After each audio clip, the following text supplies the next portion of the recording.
Hi, I'm Michele Luney, and this is my testimony.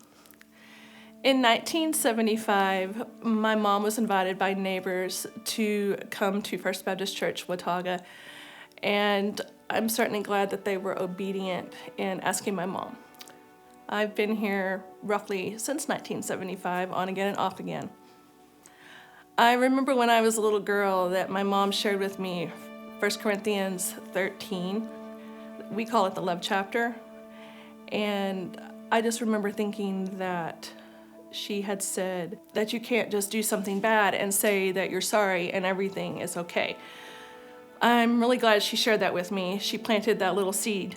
She probably doesn't remember that she did it, but I remember that she did it. While at Watauga, I've always been really blessed as a child, and even now, I have had like the very best Sunday school teachers. But in particular, one of the ones I remember was Ruth Massey. And I had her for third grade Sunday school. I just remember thinking now as a grown-up that these people got up every Sunday morning and they prepared lessons and they were just obedient to show up and very faithful. But definitely Miss Massey. I had her as a teacher before I went to summer camp as a child. And she was just very faithful to water those seeds that my mom had helped plant. And then I went to children's camp in Glen Rose when I was age 9, and I remember walking the aisle on a Wednesday night. We even sang a little song that it was on a Wednesday that somebody touched me. And I just remember thinking that the Holy Spirit had come upon me and that I just needed to confess my sins. I invited the Holy Spirit into my life when I was 9, and then I came home. And one of the things that we're called to do is walk the aisle and to be baptized. And so my dad had not been in church until I scheduled my baptism. So I walked the aisle, we scheduled my baptism. And my dad was a believer, but he had not been attending church, but he came to my baptism. And I'm just really thankful for that, because he has been at First Baptist Watauga since then, and he is an obedient and faithful servant to the church. And so I'm really thankful.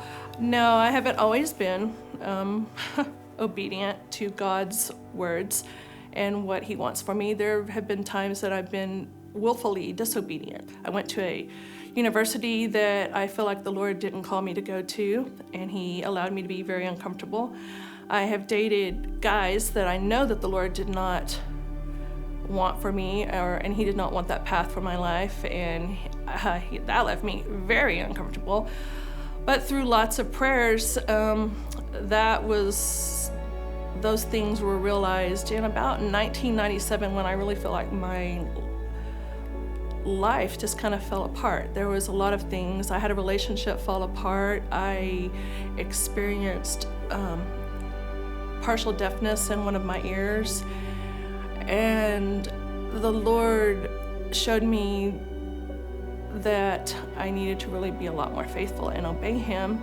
And so after a lot of tears and a lot of prayer, I left Watauga. And little did I know that on the other side of town at First Baptist Euless, that there was a very obedient evangelism explosion team that had gone out one Sunday afternoon and gone to a man's apartment. And they knocked on this man's door, and this man answered, and they asked him, "If you were to die tonight, where would you go?" And he looked them right in the face and said, "I'd go to hell." Well, I'm really thankful for the EE team, because they straightened that guy up, and we have been married for 22 years. I'm so thankful for the evangelism explosion team at First Euless, and so thankful for Todd. I've seen obedience of the Holy Spirit as recently as my daughter Paige walking down the aisle to go talk to her former youth pastor that she just needed to get things right with the Holy Spirit. There is never once in my entire life that I can look back over 50 plus years that I have not regretted obeying God, whether it's with my time or my talents, my family, just my life in general. My name is Michele Luney, and Jesus is my Lord.